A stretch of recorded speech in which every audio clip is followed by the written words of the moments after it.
paga um salário legal, é voluntário porque, entendi depois que é voluntário porque você não é obrigado a estar lá, você se voluntaria. Mas tem um salário bacana e tal, um plano de carreira ali que você tem a estabilidade de 8 anos. Então, fui dar uma buscada de tal, vi que não tinha vaga para Natal, né? Não tinha vaga para o Rio Grande do Norte, tinha uma vaga para Bahia, que era o local mais próximo, e a maioria das vagas eram para o Rio de Janeiro. Tinha Rio de Janeiro, tinha, eu acho que Rio Grande do Sul, uma vaga para Brasília, todas eram vagas pontuais, só o Rio de Janeiro que tinha 8 vagas. E aí eu perguntei a Rayane, né, minha namorada, né, fui consultar por que ela achava da ideia. Fazer o concurso era para outra localidade, ter que se mudar e tudo mais.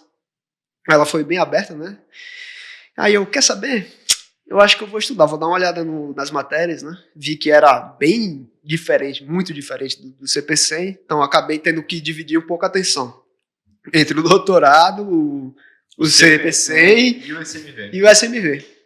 Mas como era português e basicamente a parte de formação militar naval, né?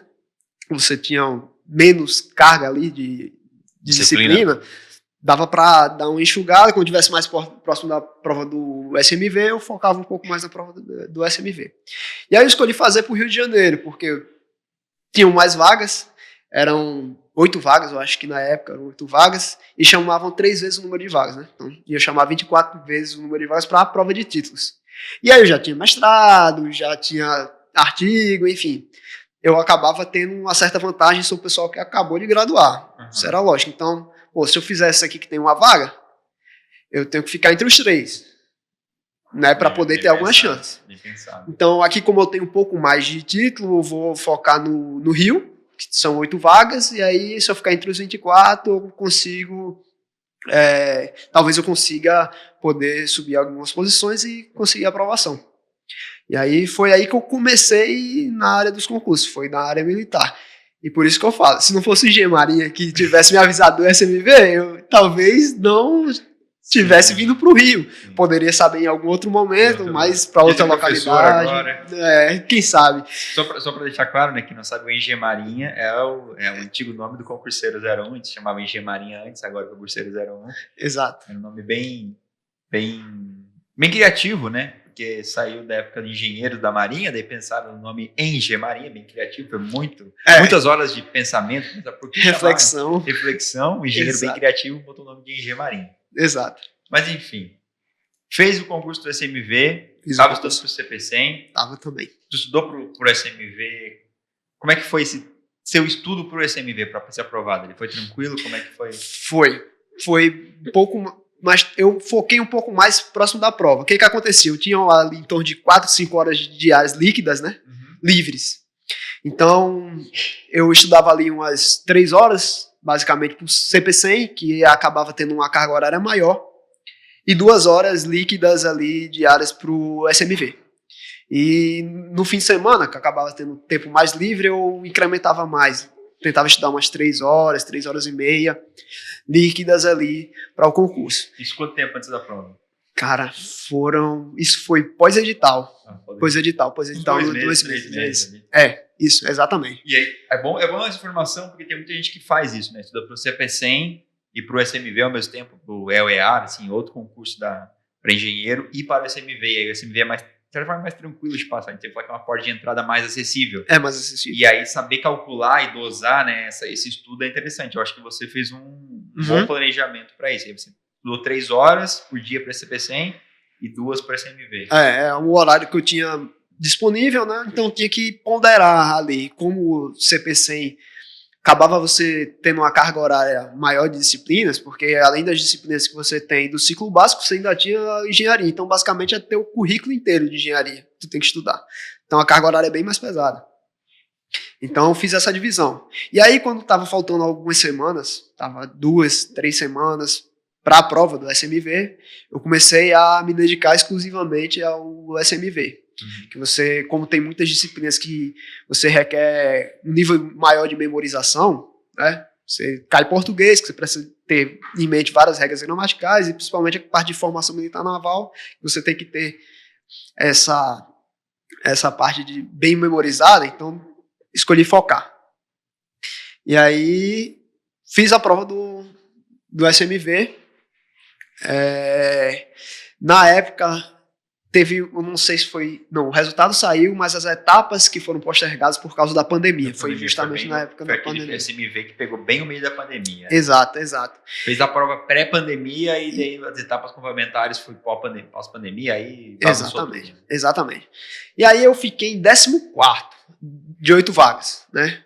Então, foi como planejado, eu queria ficar ali entre os 24, para ver se eu tinha alguma chance na prova de títulos. E aí fiquei em 14º, e após a prova de títulos eu consegui subir, né? Fiquei em primeiro, inclusive, depois da prova de títulos. Porque o SMV, diferente do CP100, o CP100 também tem prova de títulos, mas o peso do SMV é bem maior. Então, acaba contando bastante se você tiver pós-graduação, tinha pós-graduação, tinha mestrado, né? Tinha artigo científico, então eu acabei subindo várias posições. Se 2 graduações contassem ainda, hein, cara? Pois é, tinha 2 graduações, ainda tinha mais ponto ainda, mas deu certo, e aí consegui a aprovação. Fiquei aquele tempo ali no hiato, porque tinha essas etapas complementares ali, que foram demorando um pouco mais por causa da pandemia, né? Teve essa questão da pandemia. É o teste de saúde, aptidão física e tal. Exato. Mas antes de entrar depois ali, como é que foi a vida na Marinha e tudo mais, nesse período você fez a prova do CP100 também? Fiz. Então, como é que foi? A prova do CP100 eu fiz, a primeira fase foi muito bem, inclusive, né? Eram 20 questões, eu fiz 17 questões. Bastante. Teve um resultado bacana. Na segunda fase, o meu rendimento já não foi tão bom, porque eu acho que eu precisava ter feito 60 e pouquinhos pontos para poder passar para a prova de títulos. E aí eu acabei... É que eu sou uma pessoa um pouco desatenta. Vocês vão saber. Segura aí, ó. Vai ter uma revelação aqui nesse podcast que o Guilherme não sabe. Eu sei. E eu posso adiantar para vocês que é bombástica, tá? E essa frase que ele falou de ser um pouco desatenta já é um spoiler pro que vai acontecer a seguir. Então não saia, não desligue a TV, não desligue o podcast, porque vai acontecer algo aqui inédito. Mas vamos lá. Quase o João Kleber. É João Kleber. Segura. Muito bom, Não é? Gostei. Foi bacana. Mas é aquele negócio, eu sou uma pessoa um pouco desatenta. Eu fui trabalhando isso, fui melhorando, mas nessa época eu ainda era um pouco mais desatento. Por incrível que pareça. Incrível que pareça. E aí o que aconteceu? Eu acabei errando uma conta, a prova discursiva. Então você não tem esse tato. Às vezes você consegue por ordem de grandeza, mas as alternativas não vão te ajudar, né? Mas ali você errou e não tem o que fazer. Às vezes você acha que tá certo de fato. E eu acabei errando uma conta ali que me custou os pontos que serviriam para eu passar na prova de título, para ir para a prova de títulos, né? Para as próximas etapas. E essa, não sei, eu acho que eram, não sei se tinham 8 vagas ou 9 vagas, acho que foi o último concurso que teve uma quantidade um pouco maior de vagas, que depois eu acho que reduziu para 5, teve uma redução. Mas até que nesse último, para mecânico, foram 8 vagas. 8 vagas? Então... Voltou para mecânico, mas o resto também... Pronto. Você chegou a fazer a conta, se você tivesse acertado aí, você teria passado? Se eu tivesse acertado, eu teria... passado, você diz, na prova de títulos depois. Teria passado, porque a prova de títulos eu teria bem mais pontos, então eu acabaria compensando essa diferença ali de pontuação. Eu acho que eu passaria em 22º ali, né? Acho que chamava 24. Isso. Aí eu acho que passaria em 22º, eram 8 vagas, mas a prova de títulos tinha um peso razoável, eu conseguiria entrar dentro das 8 vagas. Então, já aconteceram coisas piores, mas é foda. Eu já tive alguns problemas com isso. Era muito recorrente na época da graduação, cara. Eu fui zoado muito na época da graduação. Tipo o quê? Cara, teve uma que é clássica, porque o meu professor de cálculo, ele me zoou até eu sair de lá. Acho que se eu tivesse meu contato no WhatsApp, ele mandava mensagem me zoando. Porque, na prova de cálculo 1, a questão de derivada implícita gigantesca. Derivada implícita lá, você tem que fazer uma porrada de conta. Muita conta. Você vai lá. E eu cheguei no finalzinho. Eu lembro até hoje. Era exponencial, né? Número de óleo elevado a 2 vezes o número de óleo elevado a 2. Tranquilo. Você fez tudo aquele desenvolvimento. Na hora de responder, eu coloquei E elevado a 5. E elevado a 5. Que era só somar 2 com 2. Não tem nem como errar, porque se você ficar na dúvida, você somar ou multiplicar 2 mais 2 dá 4, 2 vezes 2 dá 4. Por isso que ele me zoou a vida inteira, cara. A vida inteira. Ele foi lá, a turma tinha 100 alunos, 120 alunos. E ele não tinha o menor poder de me zoar na frente de 100 alunos, cara. Ele me zoava mesmo. Eu disse, Aí passou o semestre inteiro assim. Isso aqui, ó, facinho, né? Tranquilo. Isso aqui não dá pra errar, a não ser o Adeilson. Esse aqui ele consegue errar, ele consegue. Então, qualquer conta, qualquer coisa simples que tinha lá na disciplina, a partir de então ele me zoava, porque 2 mais 2 é possível errar sim. Foda, cara. Acontece.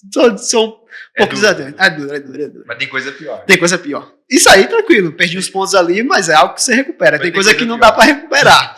Mas vamos seguir. Calma que vai vir coisa pior, galera. Calma. Mas vamos lá. Segura.